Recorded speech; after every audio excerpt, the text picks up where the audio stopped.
Então, o Pirula diz, só existe essa maneira de lutar pelo meio ambiente? É uma pergunta que ele vai dar a resposta, é claro, nesse corte de 4 minutos e 51 segundos. O tema do vídeo, a propósito, porque não ficou muito claro no título, mas tá mais claro na thumbnail, é o Pirula comentando sobre aquela frase atribuída indevidamente, porque a gente sabe que não é isso, ao Chico Mendes, dizendo que ecologia sem luta de classes é jardinagem. Então, esse que é o negócio. O Pirula vai comentar sobre essa frase em específico. É assim, vídeo do Pirula com 5 minutos. É porque a gente tá no canal do corte do Pirula. Eu não faço react dos vídeos do canal oficial do Pirula. Faço do corte do Pirula, porque eles são mais curtos. Então, se você gosta do canal, deixe seu like, se inscreva e, é claro, seu comentário. A gente tem grupo no Telegram, grupo no WhatsApp. Você pode ser membro do canal. A gente tem Apoia-se também e tem um Pix aqui na tela. E, é claro, um monte de superchat. Vamos lá. Turcina. Ecologia sem luta de classes é jardinagem. Como você interpreta essa frase? Concorda? Por quê? O conceito... Assim, uma coisa é fato. Batalhar pelo meio ambiente... Não... Gente, o que vocês acham dessa frase? Pergunta na opinião de vocês. Ecologia sem luta de classe é jardinagem. Vamos ver a opinião do Pirula. Pode ser feito apenas falando, ai, nossa, que coisa errada. Ai, nossa, que tristeza. Você tem que pensar no fator social que gerou aquele dano, aquela destruição ambiental, ou que está gerando aquela poluição. E tem que resolver da melhor maneira possível como agir. E isso, muitas vezes, é mais um trabalho de lidar com as pessoas que moram no lugar que estão envolvidas do que fazer um plano de manejo, sabe, de dessa ou daquela espécie. Então, a parte social, a parte humana, é 80% de qualquer trabalho de conservação. Salvo se você estiver em algum lugar muito isolado. Mas, assim, tirando isso, 80% é trabalho com a população local. E é inegável que é totalmente diferente você tentar resolver um problema de um grupo de sem-tetos que resolveu fazer uma favelinha numa área de manancial. Sim, a camarada Gabi diz: eu acredito que qualquer luta, sem considerar a luta de classes, é esvaziada. Cara, eu tô bastante alinhado com você, camarada. Também considero que se esvazia a pauta. O próprio Pirula tá dizendo aqui que o trabalho de conservação de ecologia, né? Não de ecologia, né? De conservação de meio ambiente. A maior parte dele é feito com população local. A maior parte dele é feito com as pessoas. E é claro, a gente esvazia muito a pauta se a gente não considerar a questão da luta de classe. Não tem como pensar em conservação do meio ambiente com aquela coisa tacanha que muitas vezes a gente aprende assistindo televisão, ou vendo jornal, ou até mesmo em ambiente universitário, fazendo disciplina, em que a gente, ao invés de discutir soluções que realmente vão na raiz do problema, a gente fica discutindo sobre se você faz xixi no banho ou não, ou se você deixa a torneira ligada quando vai escovar os dentes, né? Quando a gente tem que considerar coisas que impactam muito mais o meio ambiente, né? Como o agronegócio. Tem uma questão, é muito importante de considerar a luta de classe. Eu faço a defesa dessa postura, de que luta de classes sem considerar a luta de classes é o quê? Não sei o que é. Eu sei o que é. Luta de classe sem considerar a luta de classe. O papo, por enquanto, tá papo de maluco. Exatamente. É isso. Faz cocô dia sim, dia não, exatamente. Isso é conservação do meio ambiente sem luta de classe. Mas é uma frase de efeito, e a frase de efeito ela tem esse papel de engajar as pessoas, né? De mobilizar as pessoas, né? Não necessariamente para descrever uma realidade em seu todo dessa forma, né? Mas vamos lá. Segue.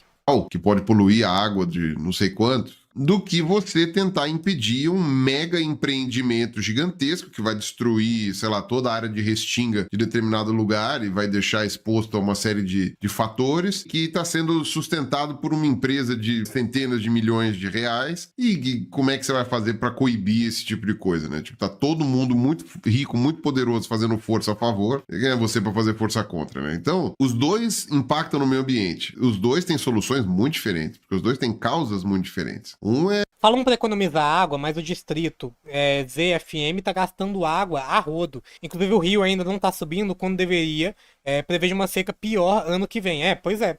Falam para economizar água, faz xixi no banho, escova os dentes com a torneira desligada. É claro que tem um papel também de educar a população sobre essas questões. Em época de crise, em que falta água, é interessante a gente ensinar para as pessoas: vamos economizar água, porque aí a crise dura menos tempo, né? Vamos usar máscara, vamos tomar vacina, né? É importante conscientizar a população. Mas, ao mesmo tempo em que a gente tem que conscientizar a população acerca de um problema de falta de água, de racionamento de água, desse tipo de coisa, ainda tem um lobby gigantesco em cima de desinformação, dizendo que mudança climática não acontece, que a mineração, na verdade, é boa para a natureza. Né? Tem todo um lobby gigantesco para difundir esse tipo de desinformação. Né? Então, como é que você vai fazer a conscientização da população, vai educar a população nesse tipo de pauta, se os interesses da burguesia é desinformar sobre a questão da educação ambiental? Então, a educação ambiental só serve quando é isso. Quando é para culpar o trabalhador do problema da degradação do meio ambiente. Pois é, quem gasta 70% da água é o agronegócio. Né? O ogro do negócio, como você disse. Enfim, se não mudarem esse tema logo, as catástrofes climáticas vão dar muita dor de cabeça. Com certeza. Ah, sim, ZFM é a Zona Franca de Manaus. ED também é informação, exatamente. ED é informação, ED é financiamento de comunismo na internet. Segundo a própria lógica do capitalismo, ano que vem precisa produzir mais do que nesse ano. Logo a tendência é gastar sempre mais água. Sim, é insustentável produzir num planeta finito cada vez mais, né? Hoje você tem que produzir mais do que ontem. Amanhã você tem que produzir mais que hoje. Não tem condição. O crescimento é infinito num planeta finito, gente. Não tem condição. Então, é por isso que a gente traz tanto essa questão. Que a gente tem que fazer as coisas se pautando pelo viés de classe. Mas vamos lá, segue. São os donos do dinheiro. O outro é a ponta, né? O extremo oposto da sociedade humana, né? Ou seja, aqueles que não têm absolutamente nada e acharam um lugarzinho ali que ainda não tem barraco para poder morar. Então, a meu ver, isso daí é uma coisa muito complicada. Agora, qual é o meu problema com essa frase? Bom, para começar, uma coisa interessante para ser dita que eu acho que as pessoas não sabem. Essa frase o pessoal atribui ao Chico Mendes, mas o Chico Mendes nunca falou essa frase. Ainda que provavelmente ele concordaria com ela. Mas eu não lembro agora quem foi que disse essa frase, mas não foi o Chico Mendes. Foi algum biógrafo do Chico Mendes ou algo assim, não lembro. Ou alguém que estava dando uma entrevista sobre o Chico Mendes. Agora, para começar, ecologia é uma ciência, né? Eu costumo separar ecologia de... Sim, vale lembrar que a frase, embora ela sirva como frase de efeito, ela conceitualmente não está muito certa, não. Porque como o Pirula está dizendo, ecologia tem esses dois sentidos, né? Ecologia pode ser tanto esse papo, né, de vamos salvar o planeta, como também, né, academicamente, ecologia é uma ciência, né? É a ciência que estuda os ecossistemas. Então, conceitualmente, a frase não está tão correta, não. De ambientalismo. Ambientalismo é efetivamente uma luta militante pelo meio ambiente. A ecologia é o estudo das interações entre os seres vivos, ponto. Entendeu? A ecologia é aquele monte de tabela dos caras que ficam lá medindo as interações entre, sei lá, uma determinada espécie de gafanhoto e um tipo de planta, ou entre o parasita do gafanhoto e não sei o que, e fica lá estudando e tal. Isso daí é ecologia. Agora, eu sei que é uma palavra polissêmica, né? Ela tem mais de um sentido, mas de alguma maneira eu prefiro usar o termo ecologia para ciência, ecologia, e quando eu estou falando da parte ambiental de preservação, eu chamo de biologia da conservação, que é uma área da ciência, inclusive, né? E aí seria biologia da conservação sem luta de classe jardinária, poderia ser. Ou falar de... Só que aí, Pirula, já tem um ponto aqui de discordância. Eu vejo que até mesmo a produção científica nessa área, né, de ciência, que é a ecologia, também tem que se colocar o viés de classe. Também tem que ser colocado o viés de classe, até na produção acadêmica nesse sentido. Porque se não for considerar que existe esse tipo de coisa, a degradação do meio ambiente pela burguesia, que serve aos interesses da burguesia, tá fazendo ciência ecológica pseudocientífica. É simplesmente isso. Não tem como não considerar essa parte, se você for estudar a destruição do meio ambiente. De ambientalismo. Aí vamos ao teor da frase, porque luta de classes é uma coisa muito particular. É isso, exatamente, Gabi. Não discordo, mas o próprio rumo da ecologia está submetido à luta de classes. Se vamos usar a ecologia para salvar o planeta ou para conseguir produzir ainda mais, será definido pela luta de classes. Exatamente. Dom de Apolo, com certeza. termo essencialmente marxista. E ele não é um conceito que você joga pro ar assim e interpreta o que você quiser, tá ligado? Não é uma coisa assim tão simples. Eu não tenho leitura pra saber interpretar ou pra saber avaliar a luta de classes, consciência de classe, essas coisas todas. Eu não tenho maneira de avaliar isso. Eu não tenho bagagem intelectual de leitura e tal. Então, dizer que ecologia sem luta de classe é jardinagem é parte de um pressuposto de que você tem a plena convicção de que todos os problemas vinculados à pauta ambiental têm a ver com a disputa de classes. Tem a ver com a disputa de classes e que se você não tentar lutar pela sua classe social, no caso aí, eu imagino que sejam os trabalhadores, né? Lutar pela classe dos trabalhadores... Não, só pra resumão então, né, já que o Pirula não vai comentar o termo luta de classe. É simplesmente que existe uma relação antagônica de interesse, né? Existe uma classe dominante e existe uma classe dominada. Os interesses dessas duas classes são antagônicos, né? Quando uma classe tem os interesses atendidos, a outra classe não tem os interesses atendidos. É simplesmente isso. Agora, Pirula, essas questões de ecologia, elas, no mínimo, esbarram na questão da luta de classe. No mínimo, elas esbarram nessa questão de existe um interesse de uma classe e ele é antagônico ao interesse da outra.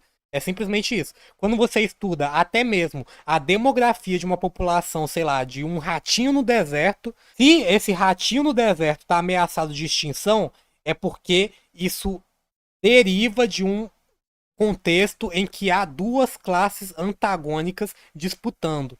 Ou seja, existe uma degradação do meio ambiente que leva à extinção desse animal, e essa degradação do meio ambiente se deve porque a classe dominante está tendo os interesses atendidos. É simplesmente por isso.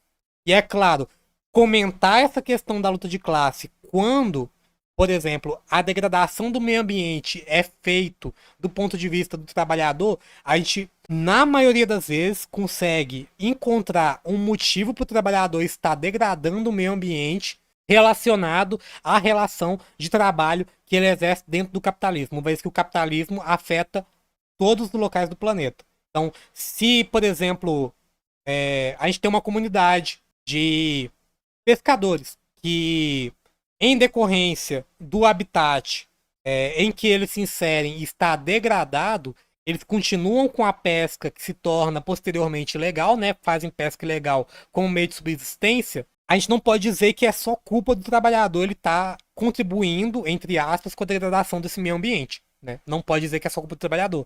O que a gente pode derivar daí é que existe um contexto muito específico, de um sistema econômico muito específico que joga ele para essa situação. E é claro, a resolução desse problema tem que levar em consideração tanto a preservação do meio ambiente, como também a preservação do meio de subsistência desse trabalhador. Basicamente, eu acho que meu ponto fica mais claro a partir de agora. Mas vamos lá, segue. Você não lutar por ela, não adianta nada você fazer a parte, tentar fazer a parte ambiental, correr atrás, né? Será que isso é suficiente? Eu não sei. Será que dá para reduzir todo o trabalho de conservação, todo o trabalho de preservação e de ambientalismo por um viés marxista? Eu não sei. Não sou eu que vou responder. Eu tendo a achar, e aí é uma tendência, não é o Pirula dando regra, é uma tendência. Eu tendo a achar que é reducionista. É uma frase de efeito, uma frase de impacto, uma frase muito legal de repetir como algo, sabe, tipo, pra dar um choque na pessoa que tá ouvindo e ela, é verdade, eu preciso acordar pra isso. Mas se você for levar realmente ao pé da letra, é uma frase que ela é um pouco reducionista. Ela é um pouco reducionista. Só existe esta maneira de lutar pelo meio ambiente? Só pelo... Talvez utilizar a frase de efeito de forma a se invalidar só com a frase de efeito seja assim reducionista. Eu tô tentando ser o mais gentil possível com o Pirula, mas não creio que aplicar o conceito de luta de classe sempre que a gente está lidando com ecologia seja reducionista, não. Não é reducionista, Pirula. Muito pelo contrário, expande muito a questão para além do que ela está colocada hoje, né? Se expande muito a questão quando a gente considera o contexto de um antagonismo entre duas classes, né?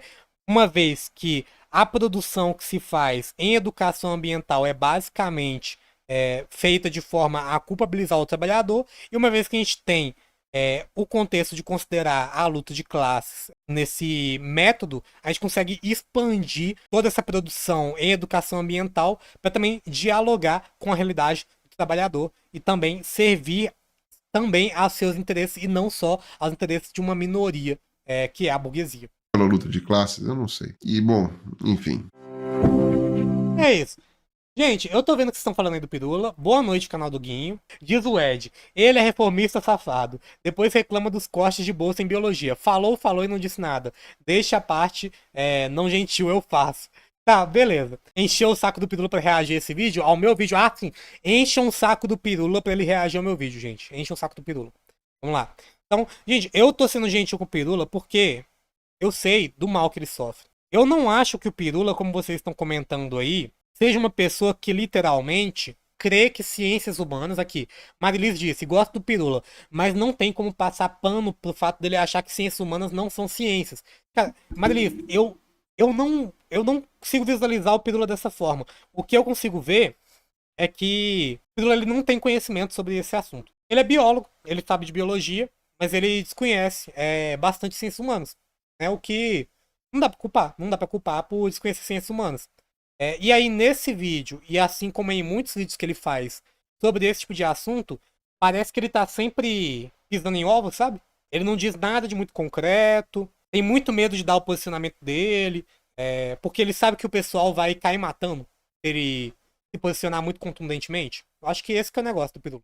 E é claro, o Pirula sempre foi assim, cara, sempre em cima do muro, sim. E em decorrência dele já ter falado algumas merdas anteriormente e ter sofrido muito com as críticas que fizeram a ele a respeito disso, eu imagino que a postura dele seja intencional, de sempre conversar sobre esses assuntos, se posicionando muito em cima do muro, não dando um posicionamento muito claro, né? Ele tenta ser escorregadio, não dá uma posição muito certa. Então, se você gostou desse vídeo aqui, reagindo ao Pirula, comentando esse corte do Pirula, deixe sua inscrição, like aqui no vídeo e também seu comentário dizendo o que você acha disso daí tudo. Se o fato de você desconhecer algo deixa pisando em ovos, estude ou evite falar.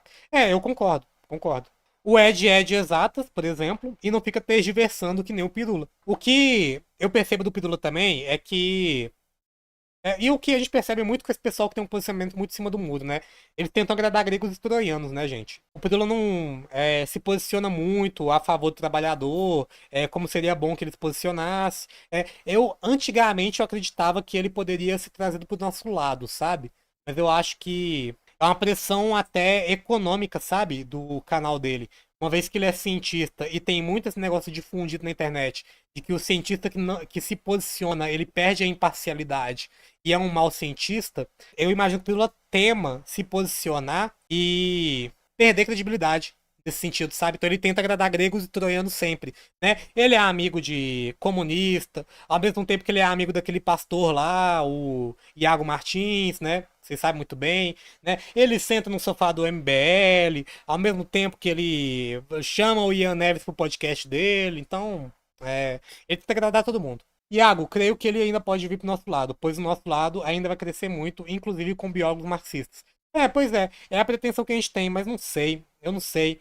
É claro, se a gente conseguir realmente trazer o nosso ponto aqui como um ponto hegemônico, que seria muito bom, talvez ele se renda realmente e venha pro nosso lado. Mas eu imagino que é uma pressão econômica. Cara, tem um canal que dialoga muito com vários lados da política, também com pessoas que se posicionam muito em cima do muro, e aí ele não dá um posicionamento muito claro, muito contundente, porque ele quer manter a base muito diversificada, sabe? Porque ele sabe que se ele se posicionar a favor de uma revolução, por exemplo, ele vai perder muito do público dele de direita.